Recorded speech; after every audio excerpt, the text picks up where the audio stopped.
Pleasure to visit with Nick Pernisco, who is an author, is first and foremost a Parkinson's warrior, and we're recording this in April the 14th to be specific, of 2020, which is a very interesting time for all of us. Nick, first off, thanks for joining us. Tell us where you are today.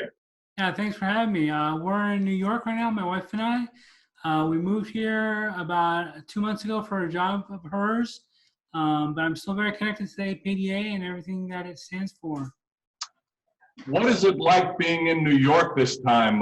We started kind of out here, of course, as the epicenter of this COVID-19 thing, and then it kind of switched to New York. It must be scary times. Yeah, it is. If you watch the news, if you're just in your apartment, just laying low, there's nothing a lot going on outside. It's a beautiful sunny day. There's some action on the highway, but if you turn off the news, then everything's all right. If you watch the news, you definitely see Governor Cuomo every morning, and people look forward to that actually, and they're looking forward to his work, because he seems to have it more under control than the president does. So people are looking to him for some leadership. Let's talk about you a little bit, and this is National Parkinson's Month, of course, Awareness Month, which is one of the reasons why we're doing this webinar. And you were, well, why don't you, I'll let you tell your story about when you found out you had Parkinson's. Sure. So I was diagnosed with Parkinson's in 2011 at the age of 33, but I had symptoms since 2009, so since I was around 31. And now just recently at 41, I believe 41, yes, I had DBS surgery. And so I have that installed now. But it was a really tough couple of years for me getting diagnosed and being so young and, working and figuring out that I wasn't able to work the way I used to. I used to teach in a classroom at a college and a university in Los Angeles, and then graciously they helped me move online, and now I teach online.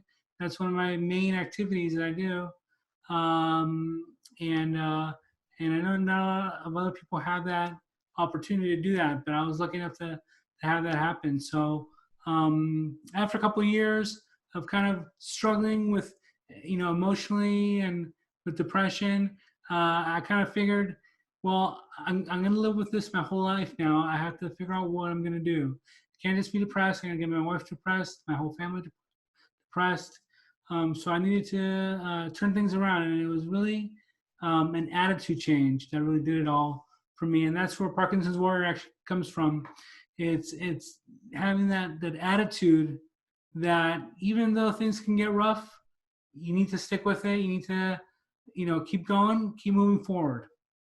I was diagnosed in November 2 years ago, so I was considered early onset too, although in a different circumstance. And I know in my case, my wife noticed when I was walking that I wasn't swinging my arm.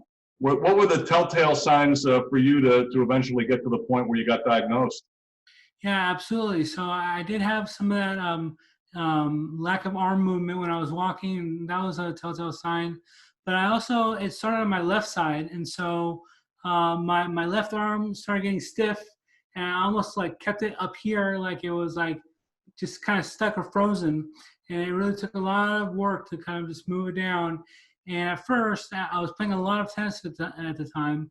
At first, the doctors thought that it was a tennis injury, so they gave me ibuprofen for 6 months, 800 milligrams 3 times a day. Didn't do anything. I came back. They said, okay, let's keep trying. They couldn't believe that a 31, 32-year-old would have Parkinson's. So they tried everything in the book until they basically did a PET scan where they injected me with this fluid that's, I guess, radioactive. And they put me into this MRI type machine, and my brain imaging came out that it was most likely Parkinson's, because they can rule things out, but they can never say definitively that it's Parkinson's. Even when I had my DBS done, they were saying, okay, this likely Parkinson's patient. I'm like, well, I've been living with it for 10 years, and I think it's Parkinson's by now. In the book, I actually talk about how I'm thankful it is Parkinson's, because it does mean that I can live a full life, and it's not going to be shortened by any measure, as long as I can keep healthy and keep fit and keep going. Um, but yeah, but you can even tell now, like my voice is a little bit strainy. I definitely have sleep issues. There's some psychological issues that come with it as well that have been resolved a lot through medication. So all these things were there early on, but I didn't really recognize or realize what they were until um, the PET scan, and then they said you have Parkinson's. That's when I'm like, oh, it all makes sense now. The arm, the leg, the depression, the voice, all those things, the lack of sense of smell that has actually since come back. All those things were telltale signs to begin with. The book, by the way, Parkinson's Warrior: Fighting Back and Taking Control. It's available on Amazon and Barnes and Noble, and is a great read. For me, I know that my issues still at this point, because I was a broadcaster and I'm still broadcasting. I still have my voice. I'm stiff, but I think what I have and what I've found interesting is that everyone's symptoms are different. Everyone's going through their own experience with Parkinson's.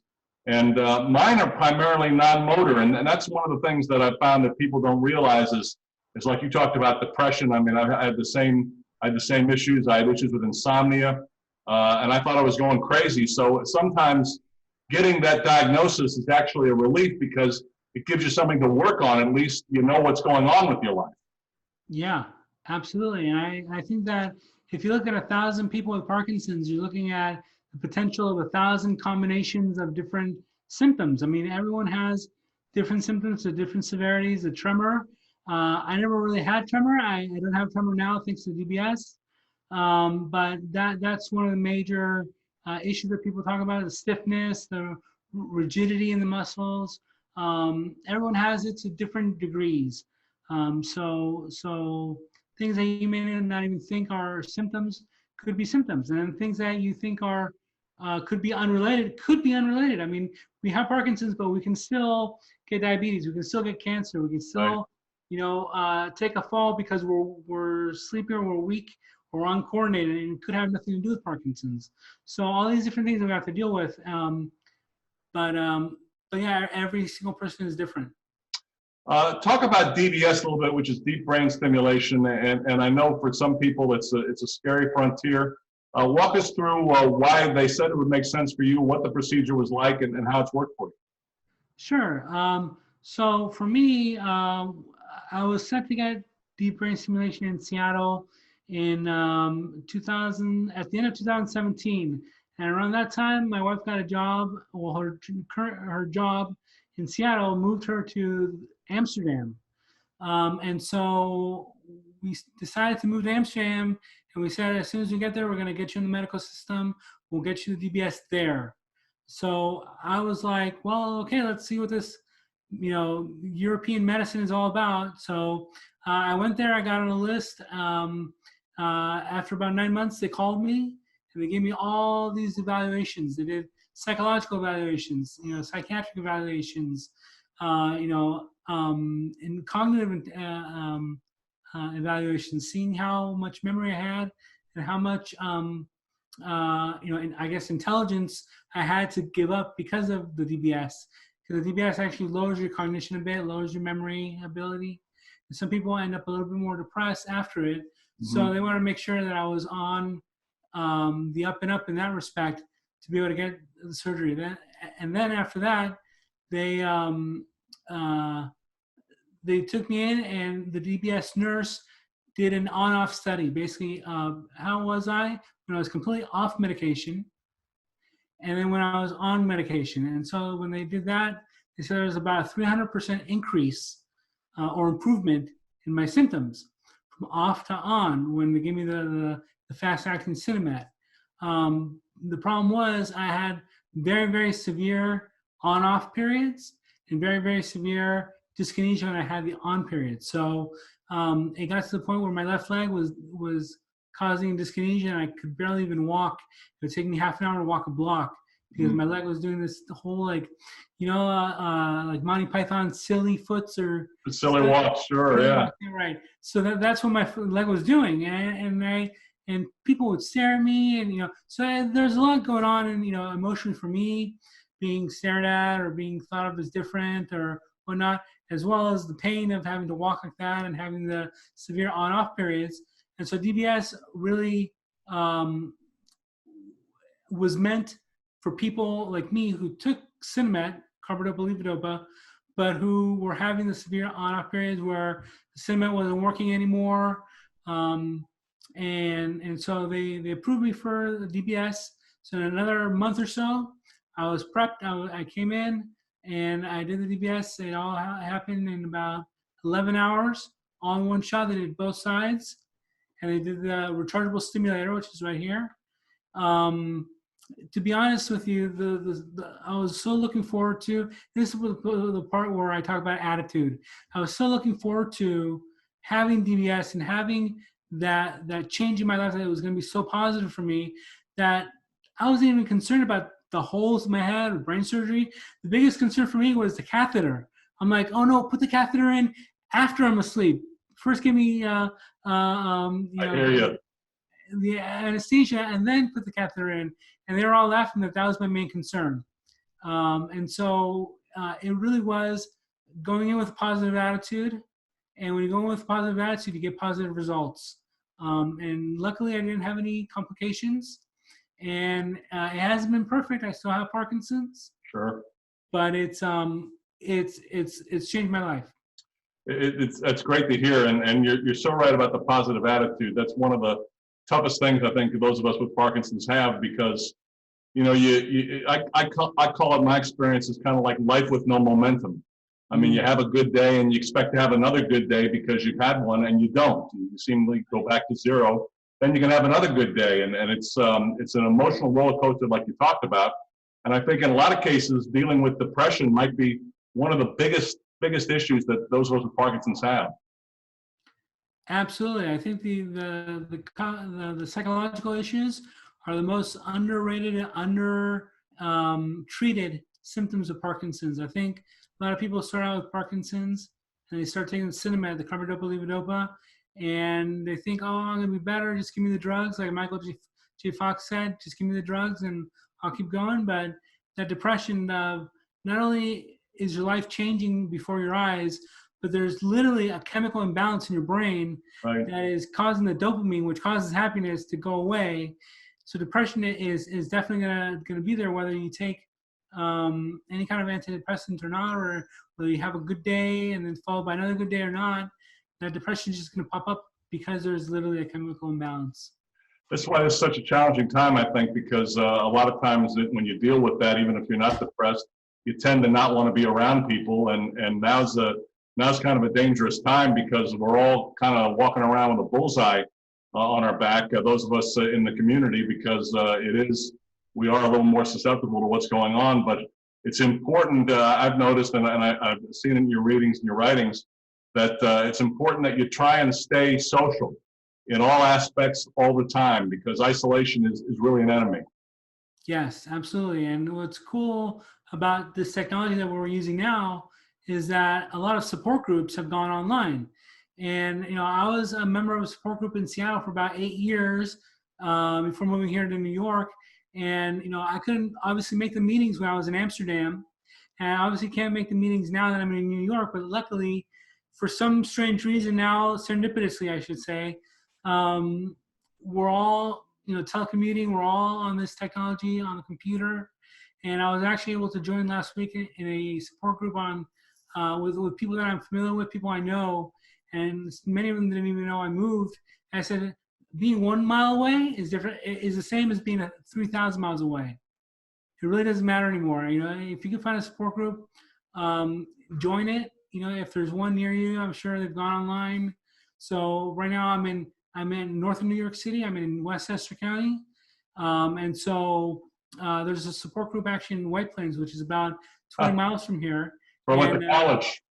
I went to Pace University in White Plains, as a matter of fact. Nice, yeah. So I've been there a couple of times, but they have support groups that I wished to go to before all this happened with the virus. And now the support group has gone online, so I'm able to join them virtually, which is great because I not only get to see them now, but I get to know them a little bit. And then when I go in person, they'll already know who I am and already have a couple months under my belt of having been to that support group, which is great. Talk about what you're doing beside, I mean, obviously I mentioned the book, but you alluded to teaching. You're doing quite a bit still, aren't you? Yeah, I mean, teaching is kind of the official income that I earn. That's like a W-2 type income. But I'm very entrepreneurial. I love helping people, and so Parkinson's Warrior has become kind of this big thing where I have about 35 to 4,000, about 4,000 followers online. And I have a Parkinson's Warrior group or webpage as well. We're doing the book. I have an app that helps people track their symptoms as well. That's earning me a little bit of revenue, but mostly I just love doing it because I just love helping people. Getting an email from someone who says that they were helped by my app or they read my book and they saw themselves in my story. That's just gold for me. That's just like that revalidates who I am. I mean, when I was losing who I was because of Parkinson's and feeling really depressed, my wife says, it seems like you're not who you used to be. Was a very vibrant, very excited, very humorous person. And now that I'm helping in the Parkinson's community, she says, "Oh, you're kind of getting yourself back now. You're kind of who you used to be," and that just sounds great as well. Just seeing others around me, see that I'm returning to my old self of trying to be helpful and trying to teach people, trying to spread the message about what Parkinson's is, how you can live a better life with it, and how it's important to stay positive. I think for everyone, I mean, it's important to think, to be something, because you can just wallow, you can just get lost in your own world, and it's the greatest enemy. And like you said, if you can teach, it's great. If you can be active, it's great. But find a way, it seems to me, to do something, to be engaged, to do something besides just thinking about the situation that you're in is a great step towards better mental health. Yes, absolutely. I agree. And for me, when I figured out what I was going to do next after being diagnosed with Parkinson's, it was all about being purpose driven. So not like, what's the activity? What's the task? The task is help raise money for APDA. Great. The task is go speak at a support group. Great. But the overall thing to do is, to be helping the Parkinson's community. And that's basically what my purpose is now in life, is basically to help the Parkinson's community. I am stuck with Parkinson's until there's a cure. There's no cure yet. So, people with Parkinson's have got me whether they like it or not. And I'm going to be sticking around and helping the community get back and doing what I can for as long as I can. Well, you've done a great job so far, Nick, and we look forward to seeing the contributions moving forward. Thanks very much for doing this. Thanks. I really appreciate you having me. I'd love to help any way I can.